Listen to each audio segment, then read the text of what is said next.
Bismillahirrahmanirrahim. Assalamualaikum warahmatullahi wabarakatuh. Baik, di sini kita akan mempelajari tentang konsep dasar pengukuran, penilaian, evaluasi, dan penerapan dalam pembelajaran. Pengertian konsep pengukuran. Pengukuran dalam bahasa Inggris dikenal dengan kata measurement, yang diartikan sebagai kegiatan yang dilakukan untuk mengukur sesuatu, yakni membandingkan sesuatu dengan kriteria atau ukuran tertentu atau proses pemasangan fakta-fakta suatu objek ukur dengan satu satuan ukuran tertentu. Pengukuran di sini dalam bidang pendidikan atau pembelajaran adalah kegiatan pemberi sejumlah tes kepada siswa untuk mengukur sejauh mana tingkat pencapaian siswa terhadap tujuan yang telah ditetapkan. Yang kedua itu konsep penilaian. Penilaian dalam bahasa Inggris dikenal dengan kata assessment, yang diartikan menilai sesuatu atau dapat diartikan sebagai proses menentukan nilai suatu objek. Dalam proses penilaian ada dua acuan standar yang dapat digunakan, yaitu penilaian acuan patokan dan penilaian acuan normatif. Yang ketiga itu konsep evaluasi. Secara etimologis, evaluasi itu berasal dari bahasa Inggris dengan akar kata value yang berarti nilai atau harga. Sedangkan secara terminologi, evaluasi didefinisikan secara beragam oleh para ahli sebagaimana berikut ini. Hubungan antara pengukuran, penilaian, evaluasi dalam pembelajaran.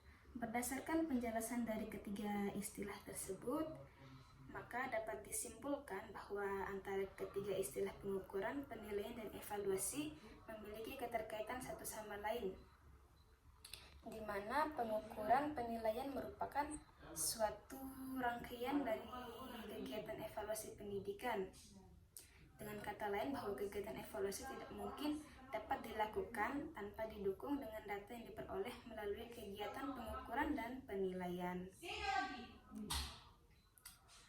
Dan selanjutnya itu tujuan dan fungsi evaluasi pembelajaran. Satu, tujuan evaluasi pembelajaran, yaitu yang pertama untuk menghimpun bahan-bahan keterangan sebagai bukti mengenai taraf perkembangan atau kemajuan yang dialami siswa setelah mengikuti pembelajaran dalam waktu tertentu. Yang kedua itu untuk mengetahui tingkat efektivitas dari metode-metode pengajaran yang telah dipergunakan dalam proses pembelajaran dalam jangka waktu tertentu. Yang ketiga, memotivasi siswa untuk memperbaiki dan meningkatkan prestasinya. Yang keempat itu untuk mencari dan menentukan faktor-faktor penyebab keberhasilan dan ketidakberhasilan peserta didik. Nah, yang kedua itu fungsi evaluasi pembelajaran. Di sini ada 4 fungsi. Yang pertama itu fungsi instruksional. Dengan evaluasi formatifnya, hasil evaluasi dapat berfungsi sebagai umpan balik bagi siswa untuk memperbaiki proses belajarnya, dan juga umpan balik bagi guru untuk memperbaiki proses pengajaran. Nah, yang kedua itu fungsi administratif. Hasil evaluasi pembelajaran dapat berfungsi sebagai bahan pemberian laporan kepada orang tua atau pihak-pihak yang berkepentingan. Yang ketiga itu fungsi diagnostik. Hasil evaluasi memiliki fungsi diagnostik, yaitu mengidentifikasi masalah atau kesulitan yang dialami siswa dan sekaligus berfungsi untuk merencanakan tindak lanjut berupa upaya-upaya pemecahan masalah sesuai dengan masalah atau kesulitan yang telah teridentifikasi.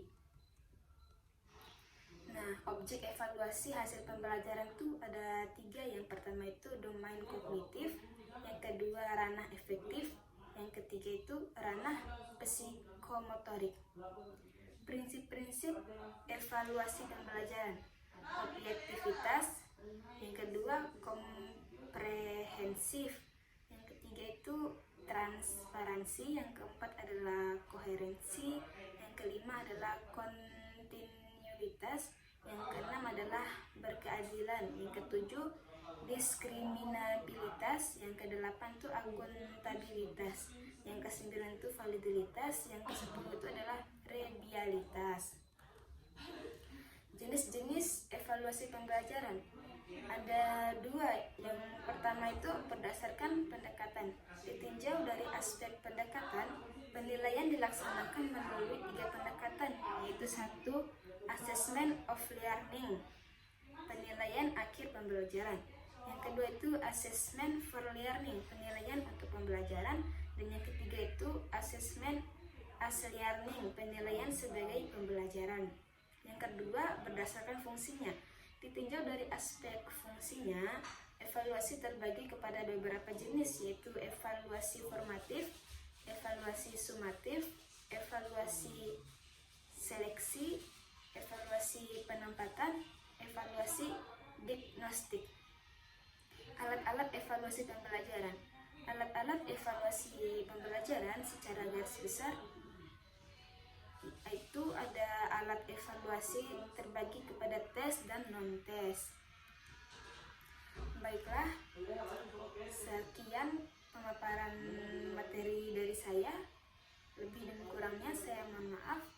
Wabillahi taufiq wal hidayah. Wassalamualaikum warahmatullahi wabarakatuh.